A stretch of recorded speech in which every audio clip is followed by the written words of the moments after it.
नमस्कार प्रिय मित्रों, मैं ज्योतिषकार कमल आप सबका हार्दिक अभिनंदन करता हूं आपके अपने इस प्यारे यूट्यूब चैनल एस्ट्रो कमल में। दोस्तों, आज हम मुवक्किल की एक साधना के बारे में बात करते हैं। मुवक्किल जिन्नों के ऊपर एक ऐसी शक्ति है जिससे सारे के सारे जिन्न दबे हुए रहते हैं, डरे हुए रहते हैं। सारे जिन्नों का राजा, सारे जिन्नों का हाकिम, आलिम, उस्ताद, कुछ भी कहो, वो मुवक्किल होते हैं। मुवक्किल इस्लाम में पैगंबर से, फरिश्तों से जस्ट नीचे की एक शक्ति है जो बहुत ही शक्तिशाली चीज़ है।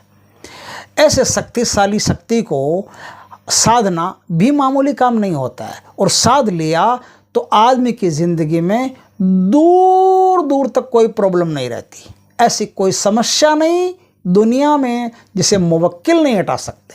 मौकिल भी कहते हैं, मुवक्किल भी कहते हैं। इनकी साधना बड़ी प्यारी साधना होती है, और मुवक्किल जिसे सिद्ध हो गए उस साधक को अपने बेटे की तरह रखते हैं, इतना प्यार करते हैं, उसे अपने बच्चे की तरह रखते हैं। लेकिन बच्चा बदमाश नहीं होना चाहिए। बच्चा गलत काम करने वाला, गलत चाल चलने वाला, पराई स्त्रियों को देखने वाला, दूसरों के धन को हड़पने वाला, छल कपट करने वाला, ऐसा नहीं होना चाहिए। आदमी बढ़िया हो, जितना बढ़िया आदमी होगा उतना ही मुवक्किल उस पर रहम करता रहेगा, प्रेम करता रहेगा, प्यार करता रहेगा।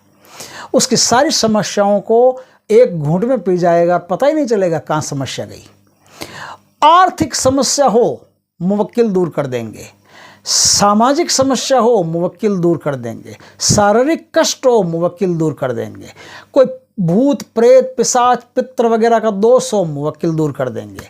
ग्रह नक्षत्रों के कारण किसी को परेशानी हो, मुवक्किल दूर कर देंगे। शत्रु बाधा हो, मुवक्किल दूर कर देंगे। शत्रुओं के कारण तंत्र मंत्र चल रहा हो, मुवक्किल दूर कर देंगे। शमशानी विद्या आ गई हो, कोई मसानी वगैरह किसी को लग गई हो, किसी ने बेच दी हो, किसी ने बाण बेच दिया हो, मूठ बेच दी हो, कुछ भी ऐसा कर दिया हो, मुवक्किल उसको फट से दूर कर देंगे। पता ही नहीं चलेगा उसको कहाँ गई, कहाँ आई, कब और गई कहाँ, पता ही नहीं चलेगा। आपके जीवन को सरल और सौम्य बना देंगे।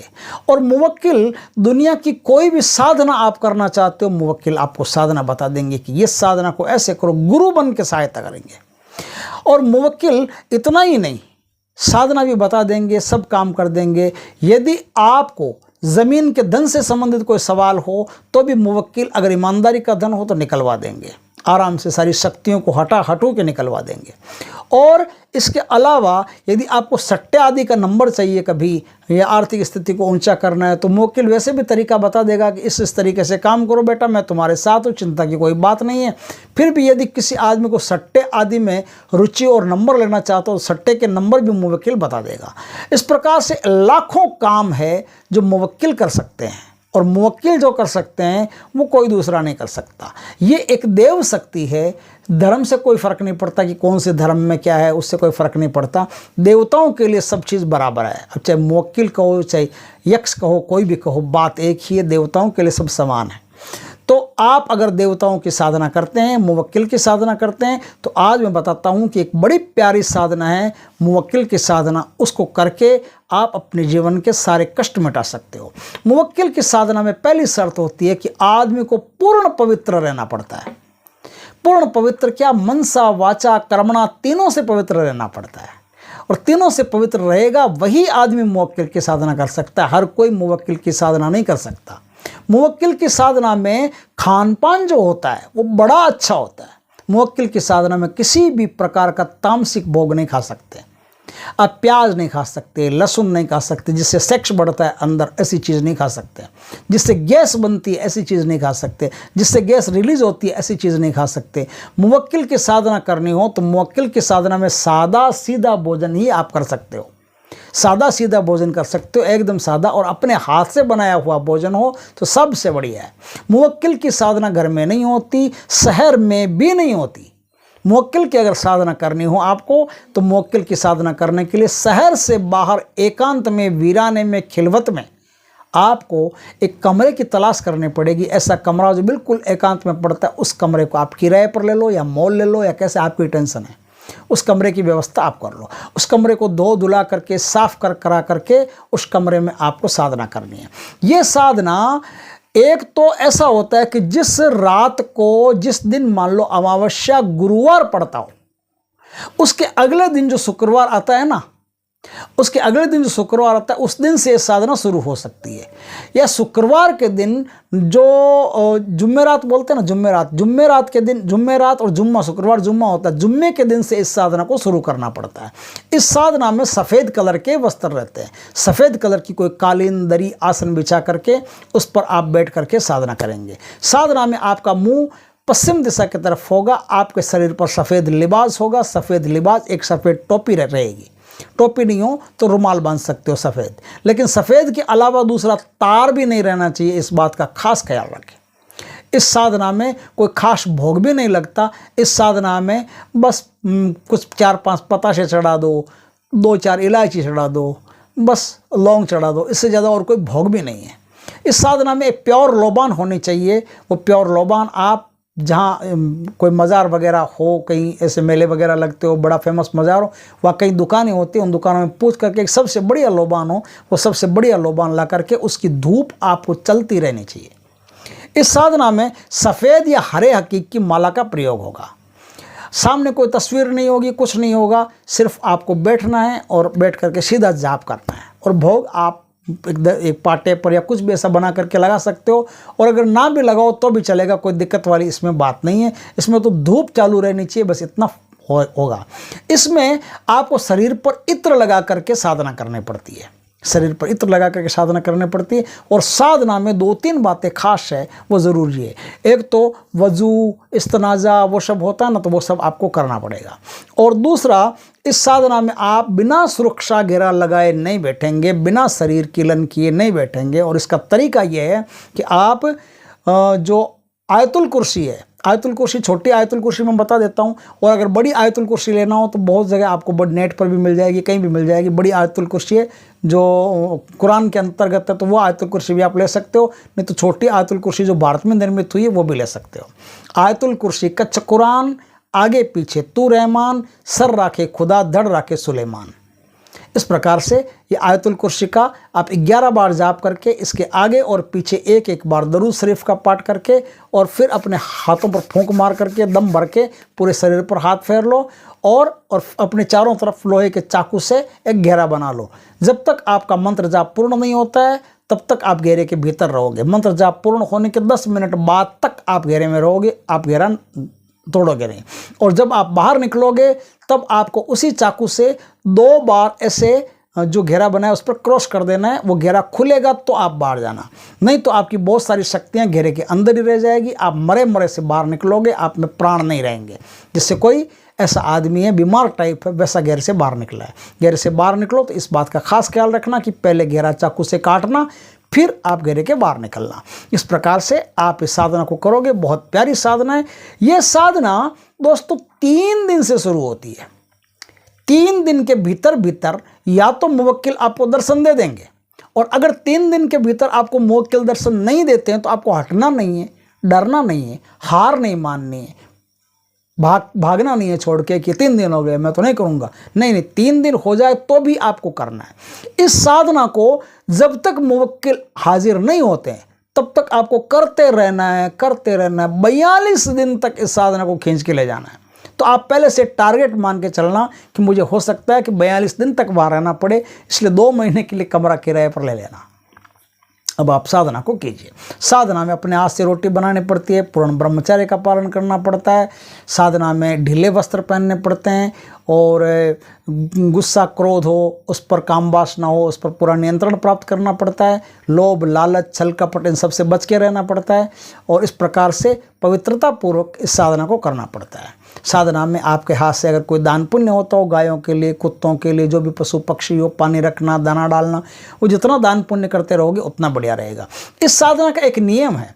इस साधना में यदि आपने 5 कोई भी प्रकार के वृक्ष लगा दिए और वो उन वृक्षों में क्या करना है कि रोज़ उन वृक्षों में अपने हाथ से पानी ले जा करके सींचना है। वो वृक्ष जैसे जैसे बड़े होते जाएंगे वैसे वैसे आपके भीतर इनकी जो मुवक्किल की सिद्धियां हैं वो ज़्यादा प्रकट होती चली जाएगी। मतलब क्या होता है कि मुवक्किल सामने आ जाना ही पर्याप्त नहीं है, आपका मुवक्किल के अनुसार होना भी पड़ता है।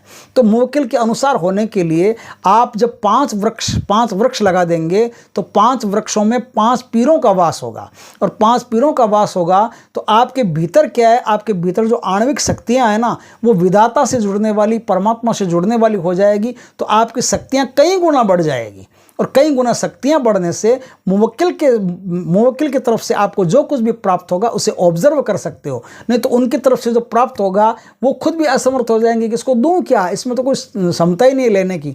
तो फिर लेने की क्षमता पैदा करने के लिए आपको ये काम कर लेना चाहिए। जितना वो पेड़ बढ़ते रहेंगे उतना आपके अंदर क्वालिटी बढ़ती रहेगी मुवक्किल से शक्तियाँ प्राप्त करने की। तो ये अत्यंत ज़रूरी है, इस बात का खास ख्याल रखें। मुवक्किल की साधना में कोई भी प्रकार का मायाजाल आपके पास आता है, उससे डरने की कोई ज़रूरत नहीं है। आपको आराम से साधना करनी है। कोई भी प्रकार का भय आए, छल आए, सांप आए, बिच्छू आए, हाथी आए, शेर आए, तूफान आए, क्योंकि आएगा, ये तो निश्चित है, आएगा। मुवक्किल की साधना आसान साधना नहीं है, आएगा, ये सब आएगा। लेकिन साधक को निडर होकर के बैठे रहना पड़ेगा और यही मानना पड़ेगा कि ये सब माया है, इससे कोई खतरा हमको नहीं है। मुवक्किल पिता की तरह हमारे सर पर अपना हाथ रखे हुए है। कई बार ऐसा भी होगा, आप मुवक्किल से प्रार्थना करके बैठोगे कि हे देव, हे मुवक्किल, मैं नहीं जानता कि आपकी इबादत, आपकी प्रैक्टिस कैसे की जाती है। आप मेहर करके, अगर मैं गलत हूँ तो मुझे सन्मार्ग प्रदान करें, मुझे सही रास्ता बताएं कि कैसे इस साधना को मैं करूं। तो आपको मुवक्किल सही रास्ता खुद बता देंगे, कान में बोल के बता देंगे कि इस साधना में अब बेटा ऐसे करो, ऐसे करो, ऐसे करो, ये माला लो, वो लो, अपने आप बता देंगे। और आपके पास यदि कोई सुविधा नहीं हो रही है तो मुवक्किल खुद उस चीज़ को हाजिर कर देगा कि ये ले, ये माला है मेरी, इस माला से जाप कर। कई बार ऐसा होता है कि मुवक्किल खुद आकर के अपनी साधना स्वयं करवा देता है और साधक पर अपना वरदहस्त रखता है, कृपा का हाथ रखता है। तो इस साधना को इस प्रकार से आप करेंगे। 1380 मंत्रों का जाप आपको प्रति रात करना पड़ेगा। रात को जब नमाज, आखिरी नमाज हो, उसके बाद में आप इस साधना को करेंगे। तो इस साधना को 10-11 बजे के आसपास से आप शुरू कर सकते हैं रात को। फिर पूरी रात साधना कीजिए और वहीं सो जाइए। वहीं कोई खाट हो, खाट ले लेना, उस खाट पर सो सकते हो। इसमें मुसलमानी साधनाओं में खाट पर सोया जा सकता है, लेकिन सनातन की कोई भी साधना हो उसमें खाट पर सोना वर्जित है। तो आप खाट पर सो सकते हो, उसमें कोई दिक्कत नहीं है। पश्चिम दिशा की तरफ अपना सर रखना और पूर्व दिशा की तरफ पैर रखना, तो उससे आपको कई प्रकार के अनुभव होंगे। कान में बहुत सारी आवाज़ें भी आपको सुनाई देगी, बहुत सारे कलाम भी सुनाई देंगे, बहुत सारी बातें भी आपको पता चलने लगेगी। लेकिन किसी भी बात का किसी भी अन्य व्यक्ति से जिक्र नहीं करें, आपके लिए बढ़िया रहेगा। साधना बहुत सुंदर साधना है। शरीर पर उद का इत्र हो या फिर जन्नत फिरदौस का इत्र हो या गुलाब का इत्र हो, कोई भी बढ़िया महकदार इत्र हो, वो आपके हमेशा लगा हुआ रहना चाहिए। और जब आप साधना करो, सो रहे हो, तो उस समय हाथों और पैरों पर भी थोड़ा थोड़ा इत्र मल करके फिर सोना, ताकि मुवक्किल आप पर हमेशा अपनी मेहरबानी बनाए रखे। आपके शरीर में सुगंध आनी चाहिए, किसी भी प्रकार से आप मुंह से बदबू आने वाली कोई भी चीज़ नहीं खाओगे, इस बात का ध्यान रखना। बहुत प्यारी साधना है, आप करके इस साधना को अपना और दुनिया का दोनों का कल्याण कर सकते हो। दोस्तों, इसमें मंत्र कौन सा काम आएगा वो हम आपको बता देते हैं। मंत्र काम आएगा या ये ल, या ये यल अलऊ, या ये यल अलऊ इन्नी कलकिया इलेलया किताबुन करीम इन्नी उन्नऊ मिन सुलेमानी मिन्नहु बिस्मिल्लाहिर्रहमानिर्रहीम। ये मंत्र इसमें काम आएगा और इस मंत्र से आप साधना करके और अच्छी सफलता प्राप्त कर सकते हो। आप जगत कल्याण करने के लायक बन सकते हो। वरना मेरे पास कई लोग आते हैं, हमसे कहते हैं कि जगत कल्याण के लिए हम साधना करना चाहते हैं। नहीं बेटा, ये गलत बात है। तुम क्या जगत कल्याण करोगे? तुम पहले अपना कल्याण तो कर लो, पहले खुद का कल्याण कर लो, जगत कल्याण अपने आप हो जाएगा। और तुम खुद का कल्याण किए बिना जगत कल्याण करने निकले तो जगत का नाश करोगे, कल्याण नहीं करोगे। क्योंकि खुद अभी तक स्ट्रेंथ ही नहीं हो, खड़े ही नहीं हो रहे हो, तो क्या खाक जगत कल्याण करोगे? तो जगत कल्याण की योग्यता भीतर पैदा कर लो। छोड़ो जगत कल्याण को, अपने कल्याण की योग्यता पैदा कर लो। अपने आप को शक्तिशाली बनाओ, अपने आप को सामर्थ्यवान बनाओ। जगत का कल्याण तो आपसे अपने आप हो जाएगा, कोई चिंता की बात ही नहीं है। आप जगत कल्याण की चिंता ही छोड़ दो। परमात्मा को आपसे जो उपयोग लेना है वो लेना जानता है। आपको टेंशन लेने की ज़रूरत नहीं है, आपको तो उसके लायक बनने की ज़रूरत है बस। दोस्तों वीडियो अच्छा लगा हो तो लाइक करें, वीडियो अच्छा लगा हो तो लाइक करें, कमेंट करें, शेयर करें, और यदि पहली बार पर हमारे चैनल पर आए तो चैनल को सब्सक्राइब करें। पास में जो बेल आइकन का बटन है वो दबा दें ताकि हमारे ज्ञानवर्धक जानकारी पूर्ण वीडियो सबसे पहले आपके पास आ सके। जय श्री कृष्ण दोस्तों।